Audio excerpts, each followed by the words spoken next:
It is always an incredible thrill to have Cern Basher on, but this morning with Tesla up 15 and the stock market going crazy, it's a particular delight. Cern, do you have any money in the market? Randy, yes. Randy, I must say that did any of your other guests this week bring this kind of stock performance Never. No, when they were on your show? I'm not sure, not even this month or this year, maybe. I Yeah, rest my case, Randy. there you go. Done and Yeah. done. Yeah. And once we get through today's material, it'll be even better. Well, I do wish you'd water your tree though. I mean, this is really, I feel like Charlie Brown or something. Some Charlie Brown's image comes to mind. Now, of course, mine is missing because my wife bought a pot for it and she hasn't made it happen yet. But yeah, Yeah. you and Brian White, miserable trees. I mean, what's going on? Randy, I'll tell you a secret. My tree Okay. never needs water. I'm guessing that that's true. Mine won't either, but all right, what do you got for us? Oh, I've got some great stuff for us today. This is going to be one of the best shows we've ever done. All right, you said the And best. You promised me the and best. Yeah. could be the best. We'll let our audience decide. Okay. All right. All right. Well, let's start with this. And we're going back a few days now. I feel like this is kind of old news, but I wanted to kind of talk this through with you. Yeah, I like the picture a lot. This might be a new thumbnail. I like this image a lot too. Yeah, it's the future of Tesla in a couple of different ways. Their 100 millionth 4680 battery cell Yeah. that was announced on September 14th, I believe. So that's a few days ago now. Right. And then, of course, Optimus holding it. And, we saw that one Optimus in the factory, moving batteries around. Right. And that must be the key. Like that one robot made all the difference. Indeed. And I'll show you the numbers here in a second. It's pretty Okay. phenomenal. Prove it. You're going to prove it. Huh? Okay. Yeah. So let's just set the stage here. Let's go back in time a little bit. And there we go. So back on February 18th, 2022, Tesla announced that they had produced 1 million 4680 cells. 1 million. Okay. 1 million. Okay. And they said it was January, so they took them a few weeks to get this news out. And they're standing here in front of the Cato Road pilot production plant for batteries. This is not Giga Texas. Right. Okay, so we know that they at least produced 1 million cells at Cato Road. Right. The next update came here on the top left. They produced 10 million on June 16th of 2023. Okay. So, and this is at Giga Texas. Right. So at the very least, we know that the cumulative total would have been 11 million. Right. Okay. And then another update in October the same year, they had produced 20 million cells now at Giga Texas. Okay. And then they announced that they had produced 50 million on June 5th of this year at Giga Texas. Right. So all three of these were Giga Texas, no problem. And now, here a few days ago, they announced that they had produced 100 million cells across all their factories. Right. So they kind of messed us up a little bit. They made it a little bit hard for us because we don't know how many batteries were produced at that Cato Road facility. Exactly. So somewhere between 1 million and 1 million plus. Yes. But we'll look at a couple different scenarios today and just see if that really matters. Okay. All right. Here is a couple ways of looking at it. One is the total produced is in the blue line. So the total 4680s produced by all of Tesla's factories so far is 100 million batteries as of September 14th. We know that. Right. All right. We can also make a guess as to what the run rate is because we know roughly the amount of batteries that were produced, 101 days ago, their last update, 50 million, that they produced 50 million batteries between those two dates. Right. And if you assume that no batteries were ever made at the Cato Road facility, which is a wrong assumption, right. that just kind of show the two bookends here, then the run rate of the batteries could be something like 180 million cells a year. Okay. Now, I actually think it's higher than this, and I'll share with you why in a minute. Okay. But just the basic math would tell you that the run rate is higher than the cumulative production to date. Right. And you can see there's pretty significant divergence here. So they've found a way to ramp up production pretty quickly in the last 101 days. Exactly. Okay. Now, these are the average daily rates for each of the periods that they reported. So when they made the update on October 23rd, October of 2023, the average daily rate for the period from the previous update to that date was 85,000 batteries a day. Mm-hmm. That's the straight average every single day, 85,000. Sure. And then from here to June of this year, the average production was 126,000 batteries a day. But you can imagine that in November, they weren't producing 126,000, Right. right? There would have been some kind of curve, some kind of ramp. Mm-hmm. Okay. It could be, And or it's it could be steps, or it could be steps. who knows? Adding a second shift or Yeah. adding a second line or something like that. Yeah. That's right. And likewise, when they reported this number in June, they probably didn't finish on that date at 126. They might have been at some higher number. Mm-hmm. Okay. So there's really some kind of range around this average that you can fit some kind of curve into. And if you look at the last data point, the 101-day period, it averaged out to 495,000 batteries per day. Mm-hmm. And again, there's some range around this average Mm-hmm. that some curve would fit into. And so we'll get back to that in a second. But here's the number of batteries in Cybertruck terms. Oh, okay. If all the batteries went into Cybertruck, Mm-hmm. they've produced enough batteries so far. The 100 million batteries is about 74,000 Cybertrucks. Okay. So that would be enough for the entire year. Yes. And they haven't made that many yet. They've probably made about 35, maybe 36,000 Cybertrucks by now. Right. Okay. And my Cybertruck is like 32,000. Okay. All right. Okay. Roughly. But the run rate, they're making enough batteries at least to make probably 135,000 Cybertrucks. Okay. And they're Right. right. And that, Right. And right now they're at a run rate maybe of 15 times 50. So they're probably at a run rate of, wow, 15 times 50. 15 times 50. Isn't that 1,500? this would put them at a weekly run rate of about 2,600 a week. 2,600 a week. Okay. And this is 1,400 a week. And we're maybe at about that. Maybe that or a little higher, depending on who's estimating it. Yeah. Okay. Okay. And then this is the same thing in energy terms. The 100 million cells is about 9 gigawatt hours of energy. Right. The run rate's 16-ish. Okay. Okay. All right. But I think actually it's better than this. Sure. And here's why. The blue bars are that 495,000 batteries per day average. This is of the last 101 days. Mm-hmm. Now, we know that the ramp didn't go like this because they didn't just start the period suddenly at 495 and run it at 495 every day. There was some kind of ramping. And so you could imagine that they might have started at 200,000 and ramped maybe up to 800. Mm-hmm. Mm-hmm. And the average of all that is 495 a day. Or they could have been on some kind of a curve where they didn't ramp much and then they found, production efficiencies or brought up a new line or the combination of both. Right. And suddenly you get a quick ramp and maybe they're up here. Mm-hmm. So it is unclear as to where they were at the end of the period. And if you're going to estimate the run rate, that's the key figure that you need to know. Mm-hmm. Mm-hmm. But we don't know that. Now, I've made some guesses here, and I would say they're a guess. AJ has as well. AJ shared that with his subscribers, and so I won't share his numbers other than to say his numbers were quite a bit higher than what I'm showing here. Okay, and by the way, where they were at the end of this period.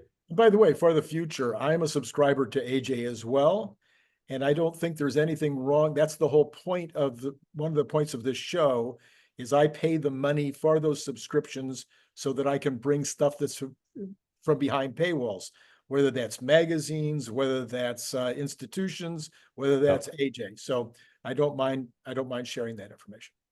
Yeah, I will double check with him before I start to do that. But yeah, we can do that in the future. I'll just leave it at this. His number was materially higher than what I'm showing here. Okay, all right. Okay. And if my number is, 800 to 1,000,000 batteries a day versus 500,000, Right, you can see the difference. And again, AJ was higher than that. right. Okay. All right. Now, let's adjust for the fact that Cato Road made a bunch of batteries, Okay, right? We know for sure they made at least 1,000,000, right. and they've probably continued to make batteries since then. So let's assume that they made 10 million total. Okay, So instead of 100 million at Giga Texas, let's say it's been about 90 million. Okay. That takes this run rate down from 180 to about 144. Okay. That takes the daily average down to about 400 from 500.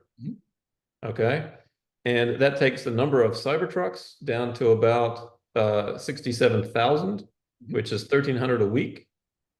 And the run rate maybe to 107,000, which is about 2,100 a week. Not to say that those batteries that were made in Cato Road couldn't have been used for Cybertrucks. Right. They're just the amount that are being made in Texas for Cybertrucks. Yeah. That's right. Yeah, we're trying to kind of get a beat on where Tesla is now in terms of the production run rate. Cato Road may no longer be contributing to that. It certainly contributed in the past. Right. But it may not be contributing much in the future. And I think assuming that Cato Road made 10 million probably is an overly aggressive assumption at this point. Probably. Okay, so I'm trying to be very conservative here with the numbers on this particular part of the analysis. Okay, and then here's the curve. Instead of being at a run rate maybe of 1,000,000, maybe it's 800,000 batteries per day. It's still significantly higher than the 500 or 400,000 average that you can calculate here just as a straight line average, these blue bars. Yes. Okay, or if you factored in a steady ramp, you might be at 600,000. I think it's quite likely that it's 100 or 2,000 higher than that. I would agree. Okay. Now, yes, it's speculative on our part to make these guesses. We don't know for sure. It's more conservative just to do a straight line average, which we know would be wrong. This kind of average would be okay. But still, I just wanted to mention to folks that, some kind of curve I think is also appropriate. And I think I'm being conservative in my numbers here. Yeah. And I think AJ is much higher than this. Yeah, and I think, bringing in my manufacturing background, I think it's important to say again, though I've said it before, different products ramp at different speeds. And it can be a dramatic difference between one kind of ramp and another kind of ramp. My famous water bottles, if I put in a new machine and started, producing on that machine, the ramp was about a week. Okay, from 0 to 100% capacity. Other kinds of products, it might only be a day from 0 to 100% capacity. Let's say a printing machine, possibly, a printer might be 100% on the first day. You get into automobiles, we all have studied and watched those kind of ramps where you've got 6,000 pieces or 10,000 pieces or whatever it is, and you have all those things have to go together. So you have a much longer and a more problematic ramp. I don't know much about batteries except to watch some of these battery companies around the world that we've been able to see bringing on a new product, and then how long does it take them to really get up to some kind of significant capacity. Even in terms of a second line or in a second factory, we're seeing sometimes it can take them quite a while to get the thing going, even when they've got a perfected process. So we're unclear about these ramps, but my guess would be that these are not like auto ramps. There's something in between. I think that's right. The whole purpose of the 4680 was to simplify the manufacturing of the battery. Right. And so to the extent they're successful with that, the ramp should go pretty smoothly, but obviously they have been dealing with some challenges along the way. Including the dry cathode, which is an entirely new product as well. Yeah. But it does look like, from all outside appearances, that things have really improved. Right.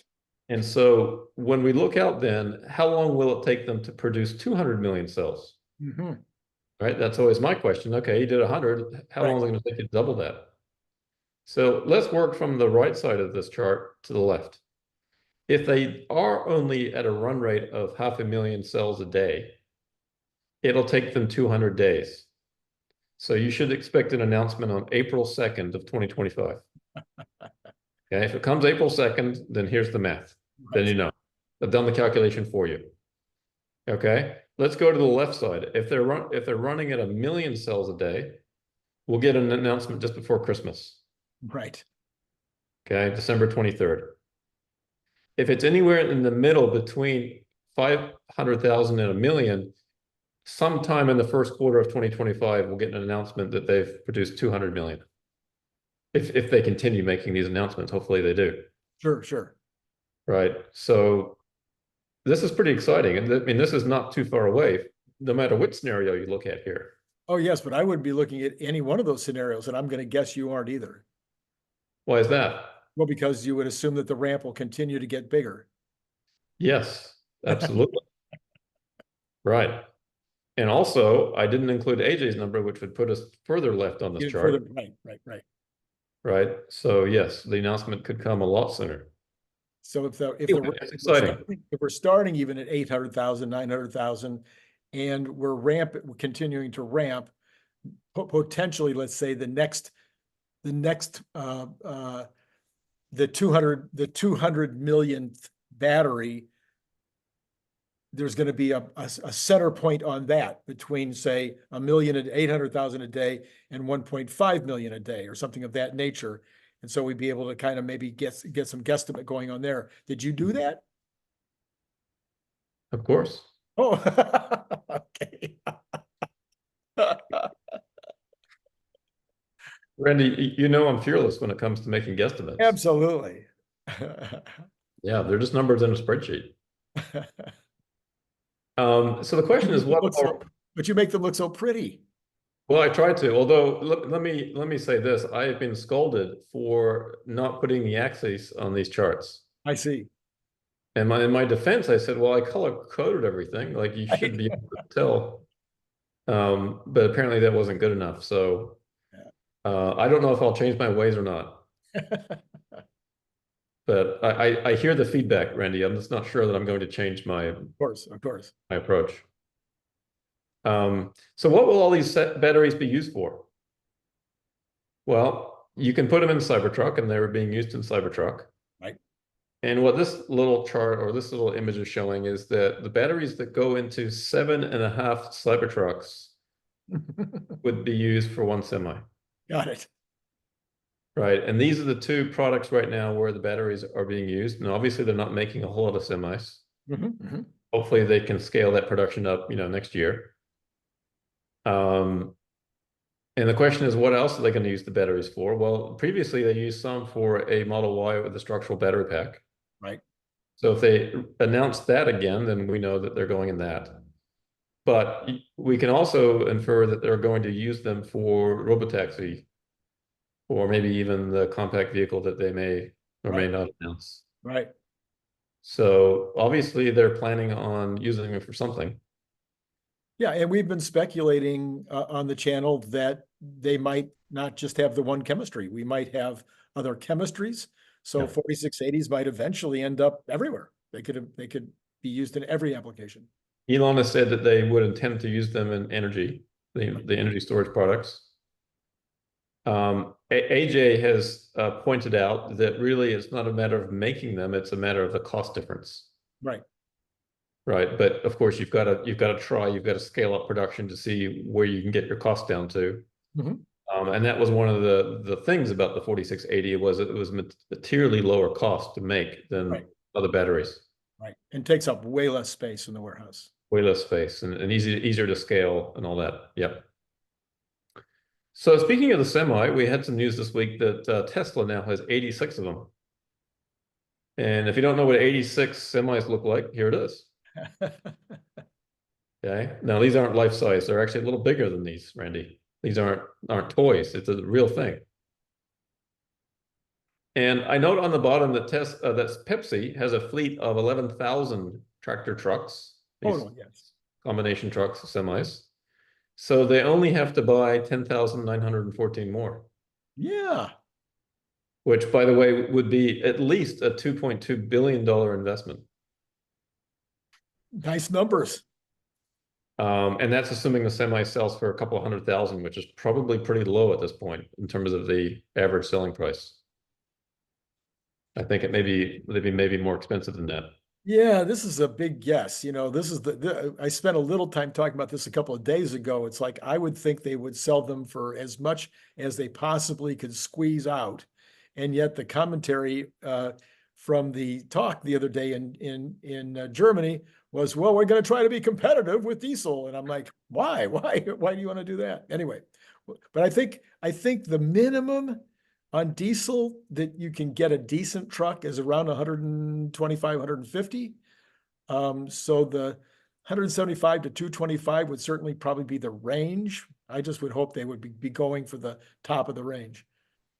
Yeah, and so hopefully then my $200,000 average selling price estimate is not so crazy, not so crazy low. Maybe it is reasonable, and you get some pretty good numbers. The interesting thing is I did a little bit of quick research on this. Pepsi has the largest private fleet of semi trucks. Now, according to this data, they have 12,590. I see. So my 11,000 number on the previous chart's already wrong. I Okay. need to add some more. Walmart has 11,000. Cisco, the food distribution company, 9,300. US Foods, 6,000 trucks. We've got Amazon here at about 4,000.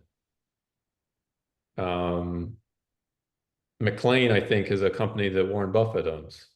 Uh-huh. Trucking company, about 4,000 trucks. Yeah. So these are the 48 largest fleets, private fleets. Private fleets. Yeah. Right. So many of these companies we would recognize, Sure. Sunbelt Rentals, Coca-Cola down here at 1,700 trucks. I'm actually surprised they don't have as many as Pepsi does. Yeah. So these are private fleets. You would even go further maybe and call it in-house private fleets, because a UPS would be a private fleet also, but it would be a private fleet for hire, which would be Yes. different. And that's this list. Okay. So the largest trucking carriers, I guess they're called. Right. FedEx has 38,000 trucks.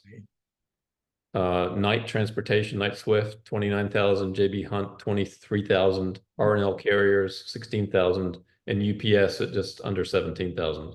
And then some of these other, trucking companies, you've probably seen these trucks on the roads if you've driven anywhere across the US. Sure. So what was interesting about this is when I looked at the total, those trucking companies have a small share of the total number of trucks in the US, which is about 3 million tractor trucks. Wow. So now you don't have government in there yet, or military, No. but government, military, and private fleets, private small trucking companies would make up the rest. Wow.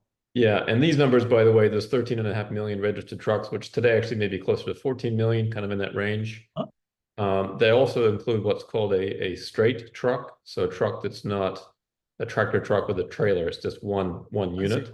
Okay. So there's a lot of those as well. And a lot of those in the fleets of Pepsi and Coca-Cola and so on, right? Those companies. So we're looking at really a combination of different trucks here, but the total number of trucks in the US is something like 14 million. Okay, and these are trucks that weigh more than 10,000 pounds. Okay. I believe is what's being classified here. So interesting industry, interesting opportunity. So if we look at the tractor trucks, let's say there's 3 million of those.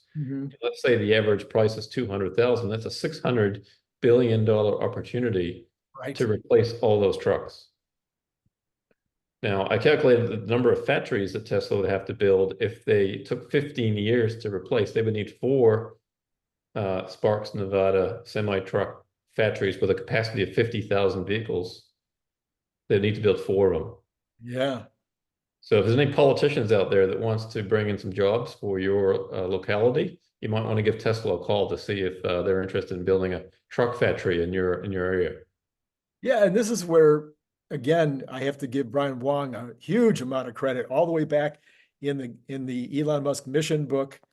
He was making some of these projections, and he and I have been making these projections for the entire 2 years that this channel, almost 2 years that this channel has been going. And I've said that I would think that Tesla might shoot for 1 million per year as a goal worldwide.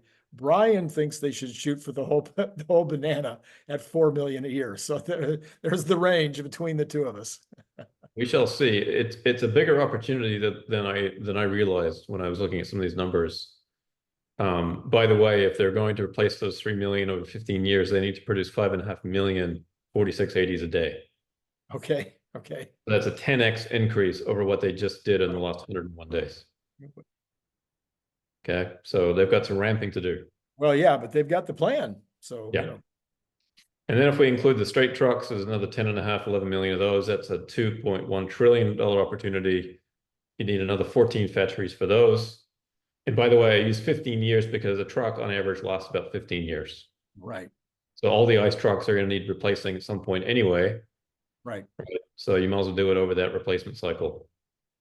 And it was interesting also to hear in that conversation in Germany the other day that Tesla does plan to have varying varying designs. Now, whether that'll eventually include a straight truck, who knows, but probably one might speculate. I think it will. There's no reason why it shouldn't. Yeah, that's easy enough to do, I think, right? Rest of the world, and in the rest of the world, they call them large trucks, everything over this number. And so those large trucks, I think, are going to be a different configuration also compared to the tractor trailers. Yeah, and when you look at trucks today, there's all kinds of different configuration. There's small, straight trucks, and there's bigger ones, and well, they come in all shapes and sizes. Right. But the opportunity in total, let's say it's 2.7 trillion. That's just the United States. Right. So a factor in Europe, factor in Canada, factor in China, factor in all kinds of other places, Australia.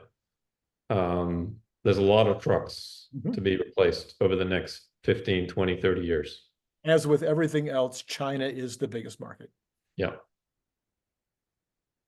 So thanks to Grok, here's an image of Elon sitting on his trillions. Is that what $1 trillion looks like?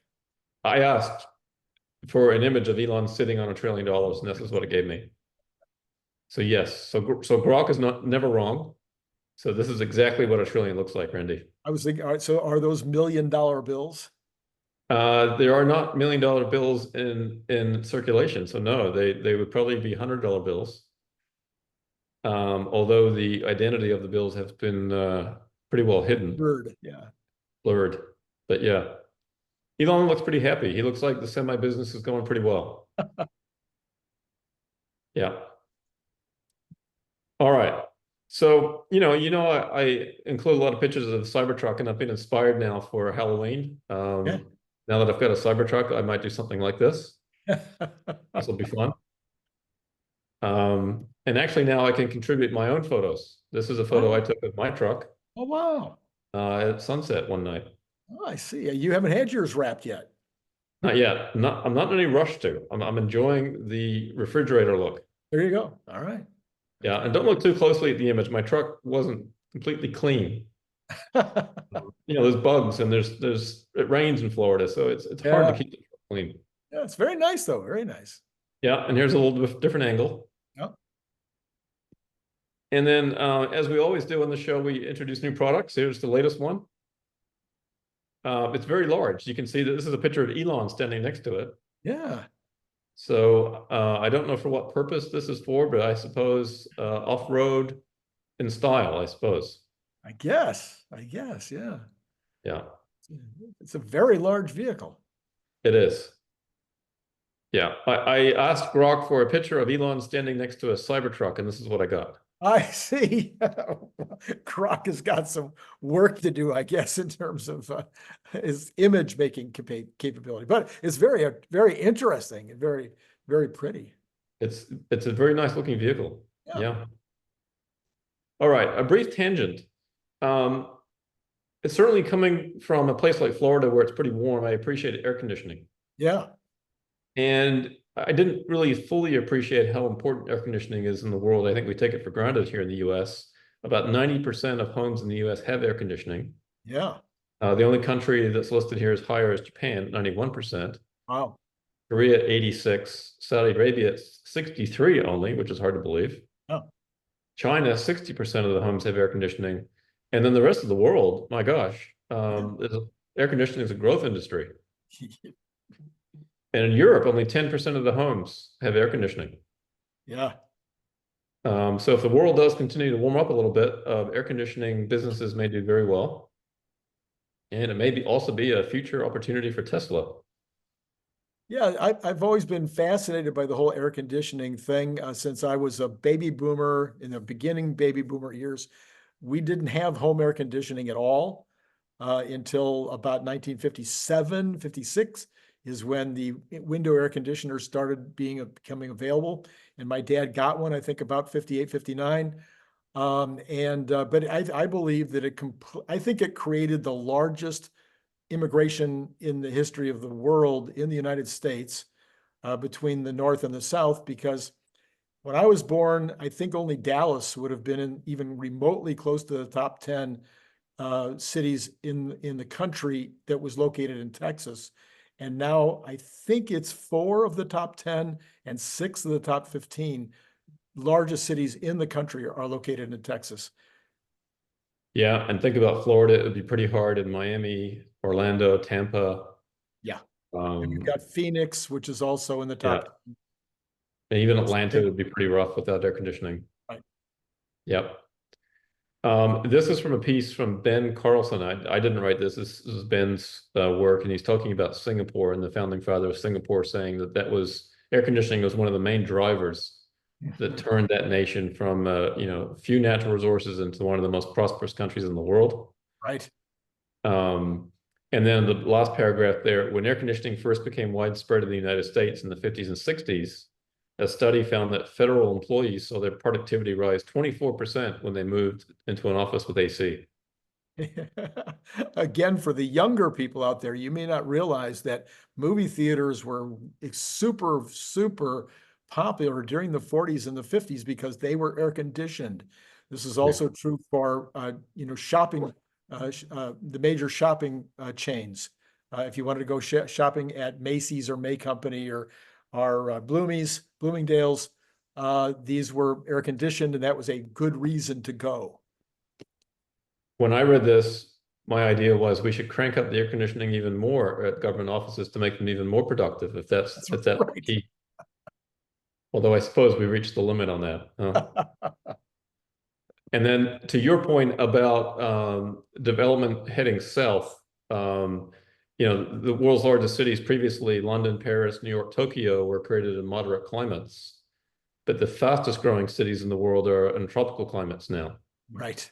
Chennai, Bangkok, Manila, Jakarta, Karachi, Lagos, Dubai, and Rio.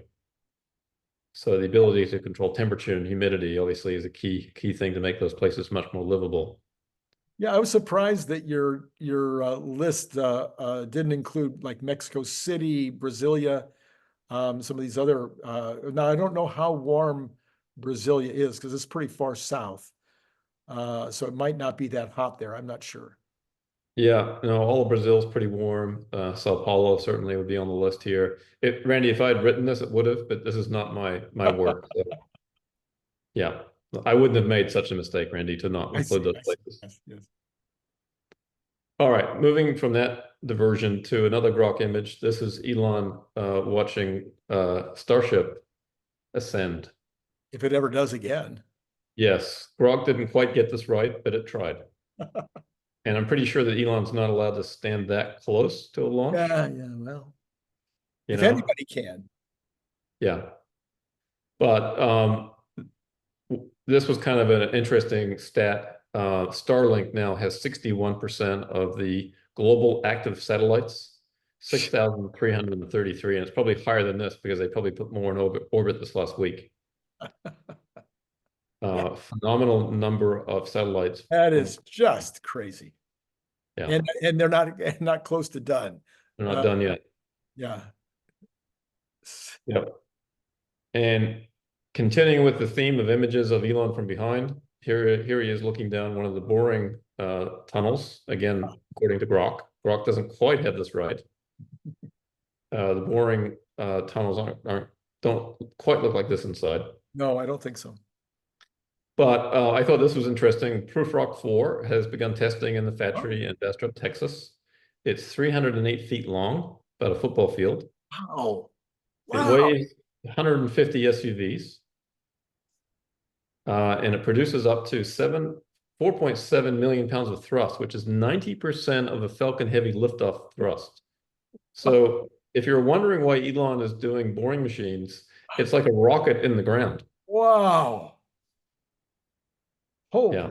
mackerel. Too bad they can't actually use the rocket engines to power this thing. That would be really fun. I continue to be befuddled as to why this business has not taken off, why there isn't cities and states and federal government just building these tunnels everywhere. It's shocking. Well, it's too slow right now. Too slow. Okay. Yeah, so they've been working on making a machine that's faster, and this Prufrock for the medium-term goal, highlighted in blue here at the bottom, is to exceed 1/10 of a human walking speed, Right. which is 7 miles per day. Right. The 1/10 of the speed would be. So I don't think they're anywhere near that yet. But if they do, by the way, here's what the tunnel looks like inside. Uh-huh. So plenty of space for even a large vehicle like the Cybertruck to go through. Mhm. And I did a little calculation. If you wanted to dig 100,000 miles of tunnel per year, Mhm. okay, how many tunnel boring machines would you need for a given number of miles per day? So if they did achieve that 7 miles per day goal, I see. on the right side, the white bar, they would need 238 tunnel boring machines in order to dig 100,000 miles a year. I got it. So even there, that's a lot. It's a lot of machines. Again, it's 300 feet Yeah. long Yeah. machine, Yeah. right? It's like making 300 rockets. It's a big Right. endeavor. So the faster you can make the machine, the less of them you need. Mhm. And then to the left, you can see if the machine is a lot slower, how many more machines you would need. I see. Their goal is to always be as fast as Gary the snail, right? Right. And that's their target. And that's the little image here on the right side. Mhm. But yeah, I think one of the challenges has been getting the machine, the technology from the machine, getting it fast enough. They're also working on taking humans out of the tunnel. The machine will operate autonomously within the tunnels, I see. Yes. Okay. Wow. right? You Completely. speed it Wow. up, make it safer. Wow. So autonomy is also present with the Boring Company, not just with Tesla. Mm-hmm. Right. So everything that Elon does, there's a lot of commonality. But yeah, I recognize now that these are rocket ships in the ground. Wow. So yeah, we'll continue to watch that. That's a really interesting development, and like you said, offers a lot of promise to relieve congestion and so on. And actually, what spurred me to do a little work on this is a post from John. This is back in February, but I missed it. And I even have his notifications turned on, and I still missed it. So I'm just not paying attention, Randy. I see. I see. But It's he wrote a great post. ADD. Sorry? ADD. I guess. I would encourage people to look up John, follow him, and read this post. Let me highlight a couple of things that he said here. Putting vehicles in boring tunnels makes transportation safer because you're traveling in one direction. Sure. There's no sharp corners, so the loads on the cars are much less. One of the reasons that you build cars the way you do today is because you have to take into account going around corners fast. Mm. But in a boring tunnel, you've got more control over that. You don't have any potholes. You don't have any bad weather. Mm-hmm.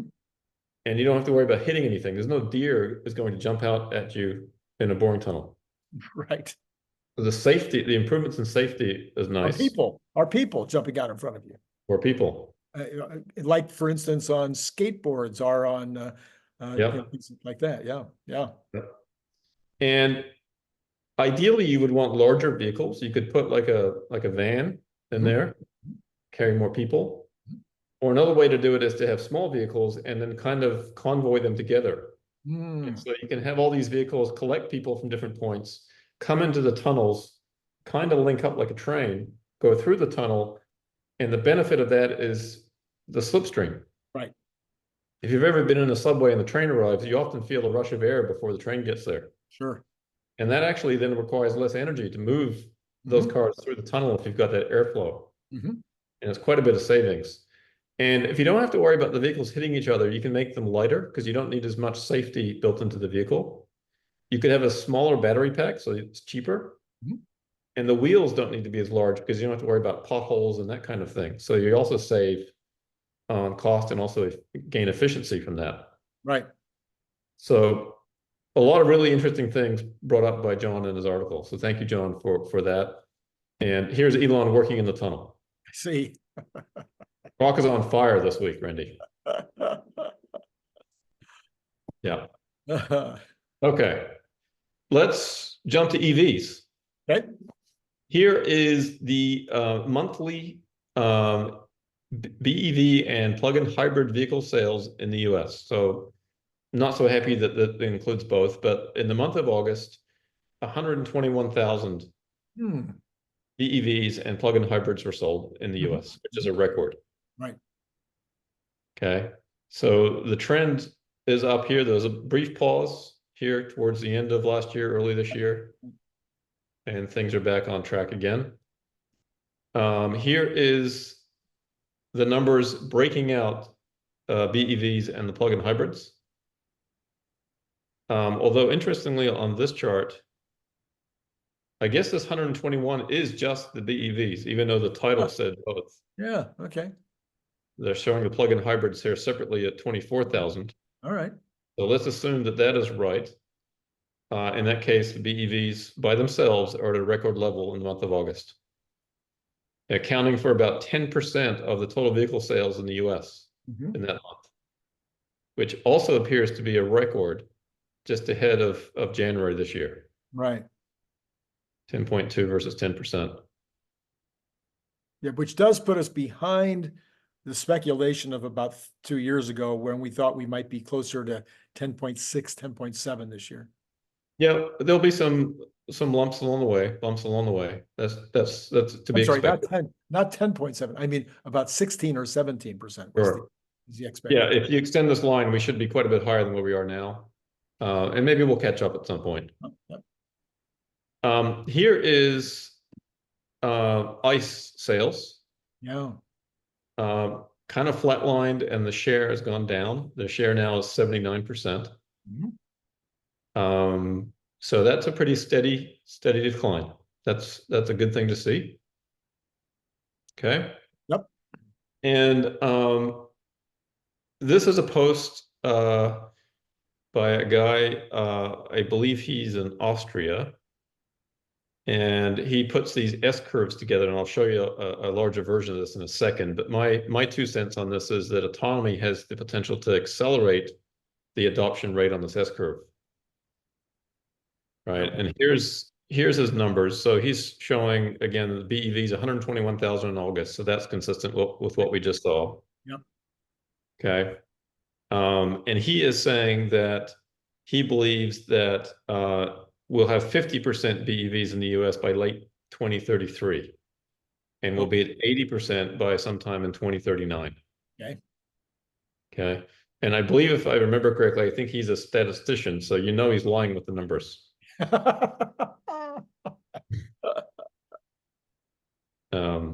Yes. Okay. Here's the curve. Okay. So the dots, are plotted along that curve. They're above and below at times. But this is the S curve that we're working towards here in the US. Okay. Now, there's an S curve adoption of BEVs. There's an S curve decline of ICE. Right. And then that's the red line. And then the purple line in the middle is kind of an S curve adoption and then decline of the hybrids. So you've sort of got 3 things going on here. The hybrids are going to be a temporary right solution. Right. Okay, and so far you can see that these dots, are plot pretty nicely along these curves. Yeah. And if you want to see an example of a country where this is played out a little further ahead of us, well, here's Norway, Yeah. right? And you can see at times they were, above and below their curve too. Hmm. So we should expect that here as well. I think And that curve, here's, I think that curve is more vertical than the curve that was in the last one. Of course, you've got, a larger country with more diversity of how would you call it? More diversity of factors like the cost of gasoline, or the factors like cold weather, hot weather, driving types, yeah, whether lots of freeway or lots or not, lots of city driving. So there's a lot of things that go into the US's, varied population. Uh, the other thing that I think is not being taken into consideration, maybe by the curve, is that there may be a tipping point. There's a book called The Tipping Point, which you probably read. Pretty much everybody in business read The Tipping Point years ago. And at some point, and this is what Elon has talked about, I've talked about, lots of people talked about, at some point where it becomes obvious that the value proposition is as strong as it is for the electric car versus the ICE car, the curve could be way more like Norway's instead of like the US. could be. And I think autonomy will be a key tipping point, if not the tipping Yes, point. I would agree too. Yeah. Yeah.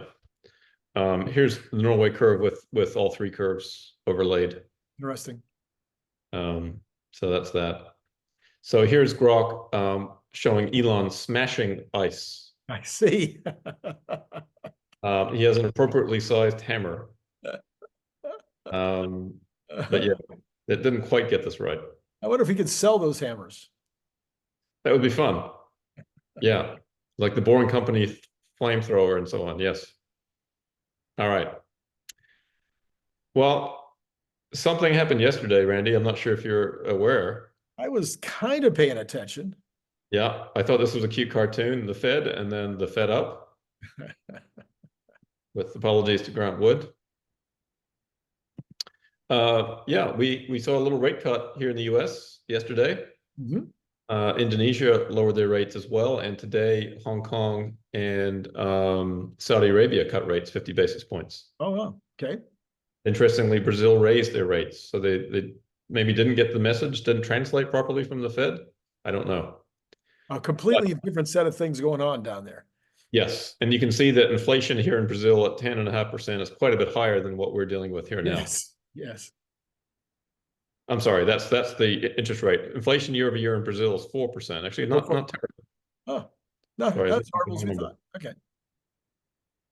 But maybe their inflation is well, it says it's trending lower. That's good. I Yeah. don't know what Brazil is doing, Randy. They seem to have be heading in the wrong direction. Yeah.